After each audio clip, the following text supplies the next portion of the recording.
जो भी conflicting situations हैं या कंफ्लिक्टिंग प्रॉब्लम्स है हमारी हीरो कोई भी चीज़ होती है, तो उसमें dialogue is important as a very that is the most critical thing. पर उसके अलावा मेरे हिसाब से उसके अलावा बहुत सारी चीज़ें जो हम काम कर सकते हैं। There are so many problem. गरीबों की ना हिंदुस्तान में कमी ना पाकिस्तान में कमी है, उनकी प्रॉब्लम्स वहाँ पे भी सिमिलर है, यहाँ पे भी सिमिलर है।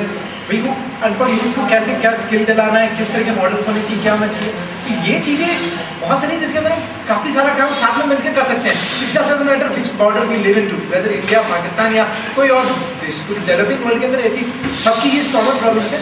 पहले हम एक्शन डायलॉग फ्रंट एक है जहाँ पे जो कंफ्लिक्टिंग सिचुएशंस है उनमें dialogue is best way other than fighting, but then जहाँ एक्शन चाहिए उन चीज़ों में एक्शन में काम किया जाए ज़्यादा सेंस बनाएगा। और दैट विल, जब लोग साथ में काम करेंगे या सीखने की एक दूसरे से सीखने की कोशिश करेंगे, अपने आप डायलॉग भी होता है और अपने आप बाकी चीज़ें भी समझते हैं। साफ सुथरी बात है, अगर हम दो सोल्जर भी अगर बॉर्डर पर रोज एक दूसरे को 25 बार 10 साल अगर देख रहे हैं तो वो दूसरे को गोली मारने में पहले सोचने लगेगा कि यार मैं क्या करूँ, मतलब एक दूसरे को स्माइल कर रहे हो तो that itself changes the outlook about the other person. तो वो आप साथ में काम करने के लिए ऑलरेडी बहुत सारी प्रॉब्लम्स हैं, हम उन पर फोकस कर लें रादर देन जो कंफ्लिक्ट्स हैं। That should be good way forward. Dialogue कौन कर रहा है ये भी बहुत इम्पोर्टेंट है। हाँ। पिछले 50 सालों से 60 सालों से पॉलिटिशियंस कर रहे हैं, अब आप कितना इन्वॉल्व है ये हम अगर देखें तो हम नहीं हैं। आम आदमी से कोई पूछ नहीं रहा है कि आपकी क्या ज़रूरत है, क्या आप लड़ाई चाहते हैं, क्या आपका दुश्मन क्या सच में वो है, जबकि आपका पड़ोसी शायद आपसे ज़्यादा दुश्मनी निभा रहा है, मतलब जो घर के बगल में है। बॉर्डर के बाहर क्या हो रहा है किसी को कुछ मालूम नहीं है, लेकिन फिर भी मीडिया और पॉलिटिकल इश्यूज़ की वजह से इलेक्शन के जस्ट पहले बॉर्डर पे कुछ ज़रूर होता है, आप भी जान रहे हैं, हम भी जान रहे हैं। लेकिन जो सियासत जो हो रहा है इस बॉर्डर के इशू को लेके, उसमें हमारा इन्वॉल्वमेंट कुछ नहीं है एक तरह से देखा जाए तो। अब यूथ, क्योंकि यूथ की बात आप भी कर रहे थे, हमारे यहाँ भी यूथ अब बहुत ज़्यादा इन्वॉल्व हो रहा है वो और वोट दे रहा है। तो मुझे लगता है कि हमें अपने पॉलिटिशियन से कहना पड़ेगा कि 50-60 सालों में जो डायलॉग्स हुए हैं उसका निचोड़ क्या है, कितना आपने सॉल्व किया इशू, उसका एक मतलब वाइट पेपर निकालो सामने, हमें बताओ कि क्या हुआ। अगर नहीं हुआ तो हम चाहते हैं कि सॉल्व करो, क्योंकि अरबों रुपए खर्च हो रहे हैं हर बार, आपकी तरफ से भी हमारी तरफ से भी, जो जैसा ये कह रहे थे कि गरीबों के कितने मतलब डेवलपमेंट के कितने काम हो सकते थे, लेकिन वो नहीं हो रहे हैं। हम हथियार खरीद रहे हैं, अमेरिका फ़ायदा उठा रहा है, चाइना फ़ायदा उठा रहा है, लेकिन हमारे अपने मुल्क के जो प्रॉब्लम्स हैं वो सॉल्व नहीं हो पा रहे। तो हम यूथ को खुद पूछना पड़ेगा अपने पॉलिटिशियन से कि आप सॉल्व करो, नहीं तो फिर हमारा वोट आपको नहीं मिलेगा। थोड़ा सा सर, अगर अच्छी सोच होगी माशरे में तो वो अच्छा माशरा लेकर आएगा। मेन चीज़ है कि हमें जो सोच है, जो फियर है, उसको पॉजिटिव लेके चलते हैं। तो जो कॉन्फ्लिक्ट है मेरे नज़दीक वो एक साइड पर आ रहा है। इट मीन्स कि positive thinking is build up A positive society in the world, otherwise nothing. बकौल शायद चिलमिल की लहरें कहती हैं, चिलमिल से मराद जिंदगी, चिलमिल की लहरें कहती हैं उम्मीद अभी तो बाकी है, उम्मीद अभी तो बाकी है, ये रात कभी तो बीतेगी, वो सुबह तो आएगी। Last point, when we were crossing the border, the Wagah border, so there's a line, and there is a moment जहाँ पे आप दोनों मुल्कों के अंदर पैर रख सकते हैं. I was thinking as a trainer that what does this line serve? You know, whose lifeline is it? The reason why this line has been there for years and years is the testimony that it's somebody's lifeline, and because those somebodies are the real buddies, you and I don't need to be part of it, which is why we've been kept out of it for the longest, and there's high chance we will be kept out of it. You know why? Because it's bred into us. The curriculum says India Dushman hai. The curriculum says, the museums are filled with it. We have our own set of heroes, you have yours. You have your shares of movies called Border and other movies which talk about this issue and talk about very, I would say, the Indian perspective of it. And we do the same in our mosque, in our curriculum books. I think it's time to cross the line. You know, and that cross the line is not an easy step, it's a tough step. Why I think these dialogue mechanisms, you know, it's very simple to block these dialogues, and at the end of the day, the result of dialogue could be just one tool of doing this. अब ठीक है, मेरा इनसे issue चल रहा है, मैं बैठ के बात करता रहूँ और मसलों पे बात करता रहूँ, लेकिन कहते हैं जब आप मसलों पे बात चक दें इंडिया एज ए रेफरेंस कि लड़ने वाली टीम वो एक दूसरे को बर्दाश्त नहीं कर सकते थे, सब आके कहते मैं चंडीगढ़ की हूँ, मैं यहाँ की हूँ, मैं वहाँ की हूँ, और बहस मुबाहिसा एक वक्त आता है कि कोच को निकाल देते हैं। बट फिर एक वक्त आता है कि कोच निकला हुआ है, बैठे हुए कैफे के ऊपर और कोई लड़की आके उनको मारना शुरू करता है और ये सारी लड़कियाँ उनको पीटती हैं, मर्दों पिटाई होती है। और उस वक्त शाहरुख खान को वो कहती है कि तुम लोगों, बट शाहरुख खान से is that this is the first time I have seen team spirit in them. Why? Because the enemy was common. Pakistan and India are enemies to each other. We need a common enemy, and that common enemy could be our poverty, could be our illiteracy, and our projects on those lines will result.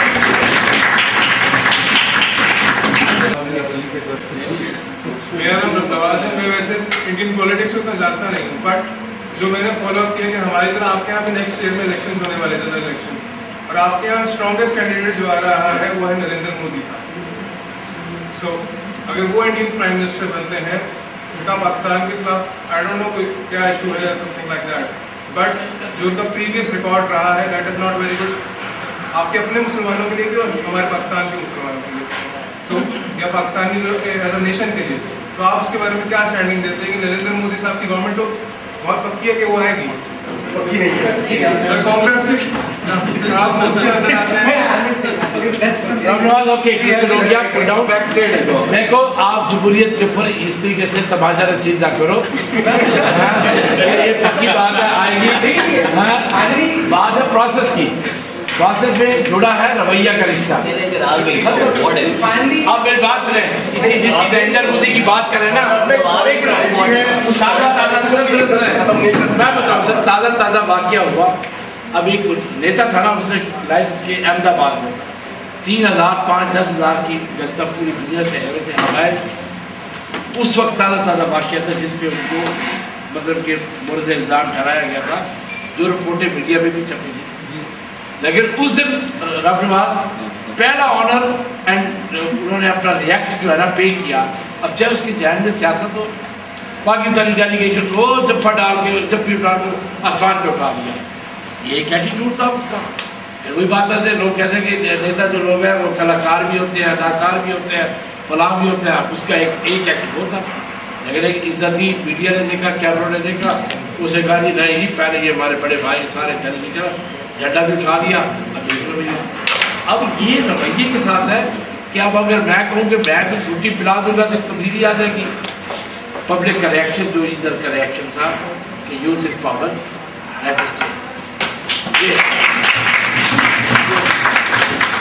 Generation है।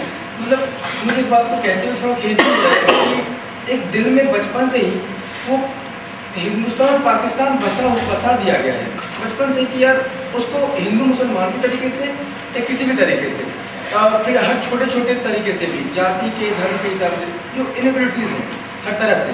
जब मैं पैदा हुआ तो शायद मेरी family ने भी मुझे कहीं ना कहीं बताया कि तुम जो है ना वो हिंदू हो, हिंदू में भी तुम ये हो, तुम वो हो, तुम ये हिंदुस्तान के हो, तुम इसके हो, उसके हो। ये इनइक्वालिटीज़ एक्चुअली बनता आ रहा है, वो दिल में पैदा होता जा रहा है। तो जैसे हम लोग अभी मिले हैं, मुझे तो अचानक से 1 घंटे पहले उन्होंने बताया कि उनको चलना है, तो मैं सीरियसली बहुत खुश हुआ। मेरे दोस्तों को बोला कि चलो चलते हैं, एक शादाब बहुत मज़ा आएगा हम लोगों को। तो ऐसी चीज़ें हम लोग जैसे कर रहे हैं, तो हम मेरे ख्याल से वो स्कूल के बच्चों को, साथियों के पेरेंट्स को बिठा के उनको बताएं। एक्चुअली जो मीडिया हमको बताती है, जैसे वो बता रहे थे कि जो मीडिया को बताती है, जो सरकार की तरफ से हो जाता है, हम वही सुनते हैं, उसी पे अपना एक डिसीजन वो बना लेते हैं। मेरा एक पड़ोसी रहता है, वो बिल्कुल पता नहीं वो अपने हिसाब से चलता है, वो कट्टरपंथी है, वो अपनी सोच रखता है। वो मीडिया की बातें सुन के और एक सोच बना दी है उसने कि नहीं ये गलत है तो गलत है, और उसको पता नहीं, वो अपनी सोच लगाना ही नहीं चाहता। तो हम सोच बदलने के लिए स्कूल में जा सकते हैं, बच्चों को बता सकते हैं कि सच्चाई क्या है, उनकी फैमिली को भी बिठा के कि जब तक आप अपनी सोच नहीं बदलेंगे, अपने बच्चों की सोच कैसे बदलेंगे, और उसके लिए आपको जानकारी बहुत ज़रूरी है। तो कहीं ना कहीं वो मेरे बच्चे होंगे, मुझे पता नहीं हो तो मैं वही बताऊंगा जो मेरे माँ बाप ने मुझे बताया, और उनको तो उन्होंने बताया जो उनकी माँ बाप ने बताया। तो जो एक धारणा बनती चले उसको तोड़ने की बहुत ज़्यादा ज़रूरत है। ये मैटर फिर उन्हीं का ही है। अब सवाल ये पैदा होता है कि दोनों देशों की स्ट्रेटजी ऑफ डेमोक्रेसी में यूथ का रोल क्या है और उसका एंड अप्रोच क्या है। अब अगर एक वक्त में यहाँ चाइल्ड लेबर के इश्यूज पे या औरतों के हकूक़ पे मैंने कंपेन इंडिया के अंदर स्टडी की थी कि यहाँ पे वो वोट के इश्यूज में ये इश्यूज आते थे कि आया इस पोलिटिकल पार्टी ने चाइल्ड लेबर के first of all child labour पे इशू पे स्टैंड है या उसका कोई वक़फ़ है।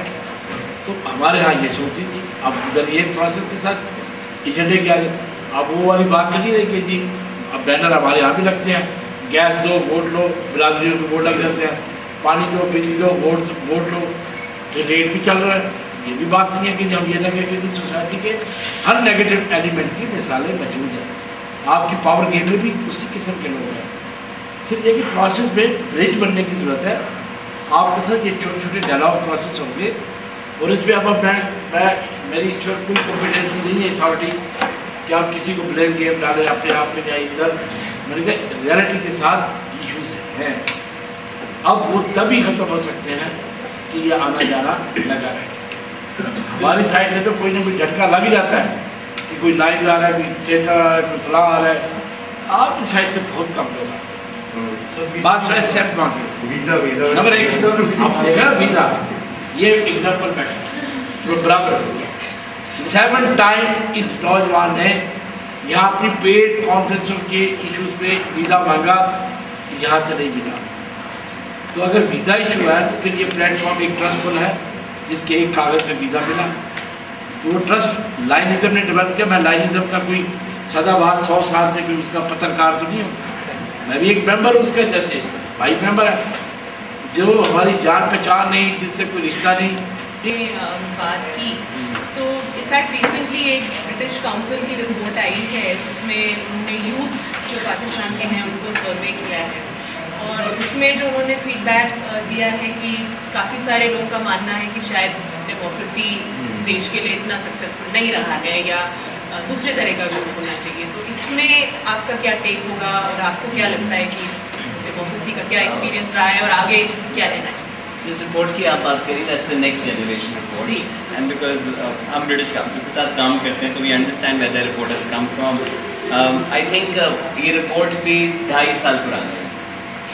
In the Pakistani, I would say, democratic dimension, the real movement started when Imran Khan did his Jalsa in Lahore, which was 2 years ago. Not to say that Imran Khan is the only candidate, but I think वो इतना बड़ा statement था एक ऐसे शख्स की तरफ से जो कि सियासत का बैकग्राउंड नहीं रखते, 15 साल से लगे पड़े और वो आते हैं मैदान में उतरते हैं और लाखों का मजबूरा जमा हो गया उनको सुनने के लिए। विच आई थिंक नॉट ओनली क्योंकि उसके बाद धरना होना या लोगों का सड़क पे बैठना एक कॉमन चीज़ हो गई है पाकिस्तान के अंदर। जिस तरह रिसेंटली अब्बास टाउन के साथ जब हादसा हुआ तो लाखों लोग सड़कों पे बैठ गए, जब कोयटा के साथ हुआ तो लोग अपनी डेड बॉडीज रिश्तेदारों की लेके सड़क पे बैठ गए बिकॉज आई थिंक वो इतना स्ट्रॉन्ग मैसेज था। I think it was a strong trigger. So I would now disagree with the report, even though I've been talking about that report, I've been training on that report. And I think if you study now the number of voters that they have registered, have been enrolled, so I think it has automatically been addressed. Also this fact कि लोगों का कुछ और मानना, कुछ लोग ये भी कहते हैं कि हम ज़रा बोर होने वाली कौम है। तो जिस तरह इंडियन मूवी में डांस नंबर डालना पड़ता है ना लोगों को इंटरेस्टिंग रखने के लिए चीज़ों को, तो हमारा मीडिया भी वो करता रहता है। हम सो रहे होते हैं फिर हमारा दिल चाहता है हम करवट बदल लें, तो हम जमहूरियत की तरफ आते हैं फिर करवट बदल के दूसरी तरफ आ जाते हैं। But I can say this with confidence that I think this opinion has changed now. Pakistan is now not willing for a military dictator to come again. And for the fact that they've stayed on being patient for 5 years is a clear testimony on that. Organise कर रहे थे पाकिस्तान में, तो Pakistani national lead organiser थे और हम लोग यहाँ पे थे। इन ट्रू इंडियन स्टाइल हमारी 3 लोगों की टीम थी और एक वहाँ से ईमेल आती थी, तो फिर हम 4 ईमेल्स ये डिसाइड करने में लगाते थे कि हम कब कॉन्फ्रेंस कॉल करेंगे आपस में उस ईमेल का जवाब देने के लिए। और फिर हम एक कॉन्फ्रेंस कॉल करते थे, फिर उस ईमेल का जवाब देते थे। और वहाँ से जो उस साइड के थे नसीम, शायद आप लोग जानते होंगे, उसका 2 मिनट में अचक जाए, नसीम अचक जाए, उसका 2 मिनट में जवाब आ जाता। So what we realise was कि हम अपने इंडियन डेमोक्रेटिक स्टाइल में सबकी ओपिनियंस को लेके चलते थे, whereas नसीम वॉज इन ऐसा नहीं था कि वो अपने स्टाइल में जवाब देते थे। One interesting thing which we saw when we there was ये कि ऐसा जो वो डिसीजन लेते थे उसके साथ लोग खड़े होते थे। In context to our government and our policies and the way things function, I think it's very similar. there are so many levels, there is so much bureaucracy, there is so much hierarchy that sometimes it becomes frustrating. But in the larger context, and especially with the scale and size that India has, it is very difficult कि अगर एक या दो या चार लोग मिलके decision लें एंड उसके जो इफेक्ट्स हैं वो सब लोगों के ऊपर परकोलेट हो रहे हैं. There are some decisions which have to be taken जल्दी, तब ये चीज़ खटकती है. But I think in the larger scheme of things, in more context, the democracy that we have, the way things function, are actually of much benefit to us.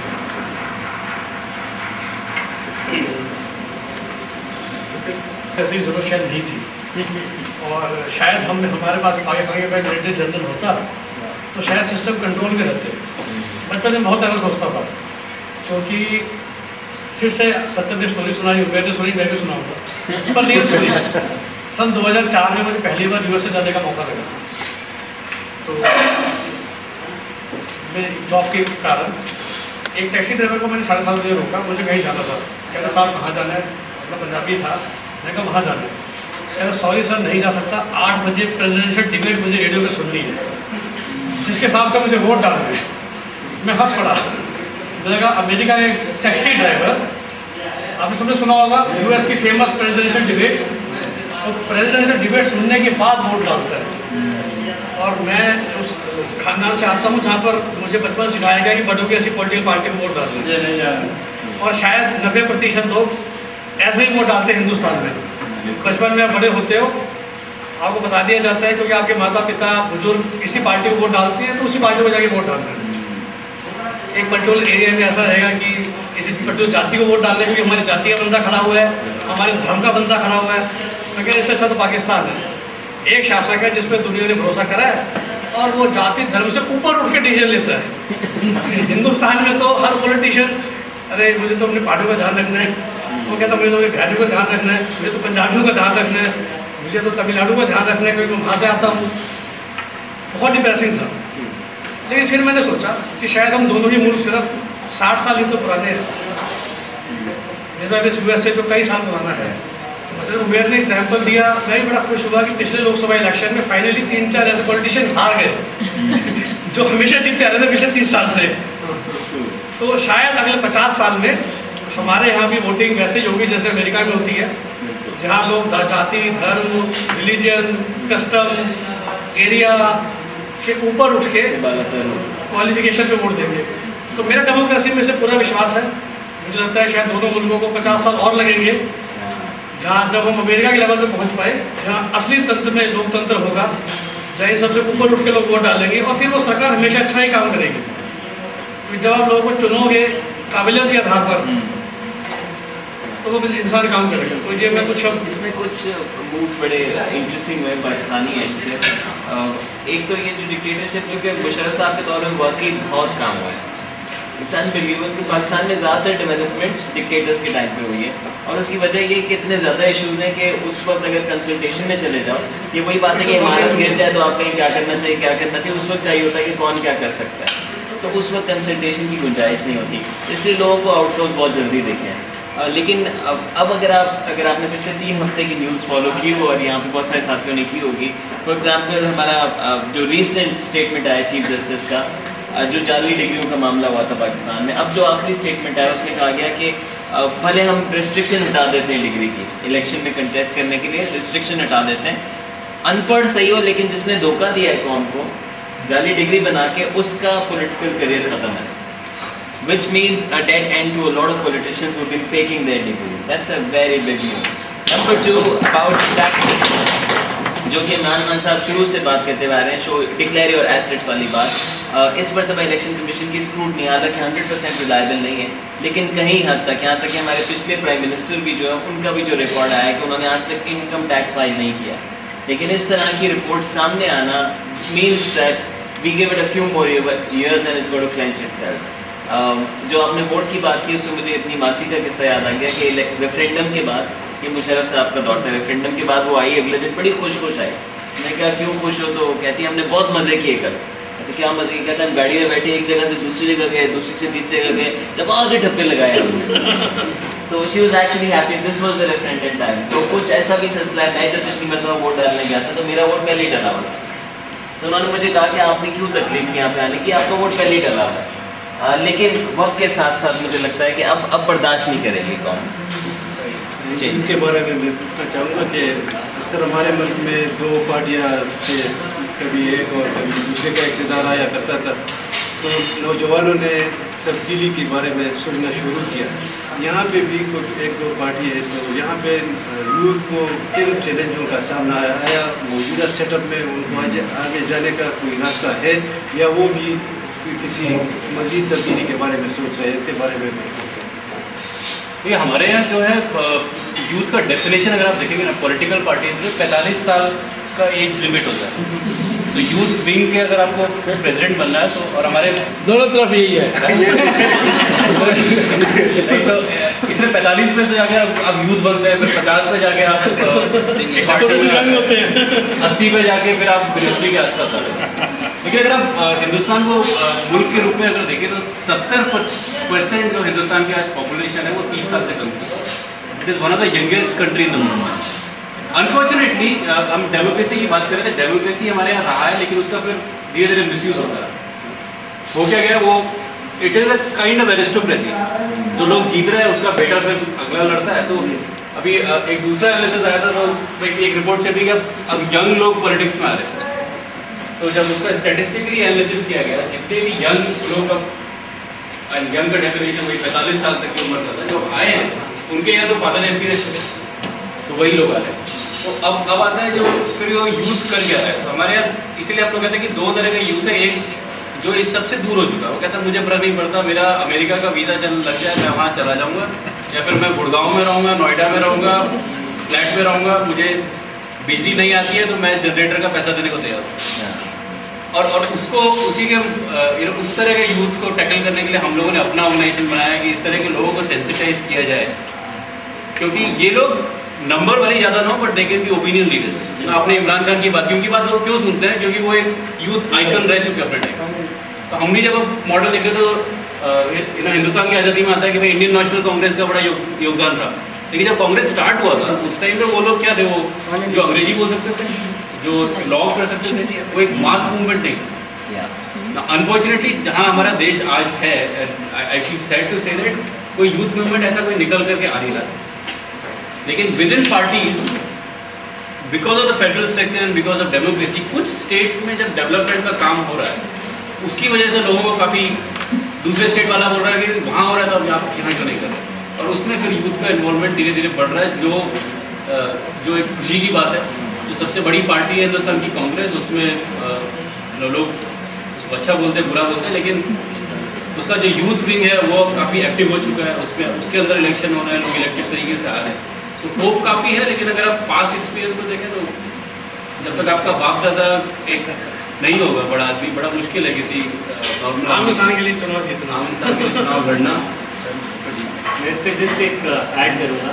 So may be not focus politically but socially focused youth आजकल बहुत emerge हो गए। So India में I think India में there are, मतलब आप बोलते हैं आजकल हर दूसरे दिन एक नई फेलोशिप आती है। All these fellowships are aim की जो प्रोफेशनल्स हैं, वेल एजुकेटेड लोग हैं, वो आर अवे, जो सत्यम बात कर रहे हैं कि जो गाँव में रह रहे हैं, जनरेटर का पैसा देने को तैयार है, उनको कैसे इन्वॉल्व किया जाए with the movement, with development of the masses.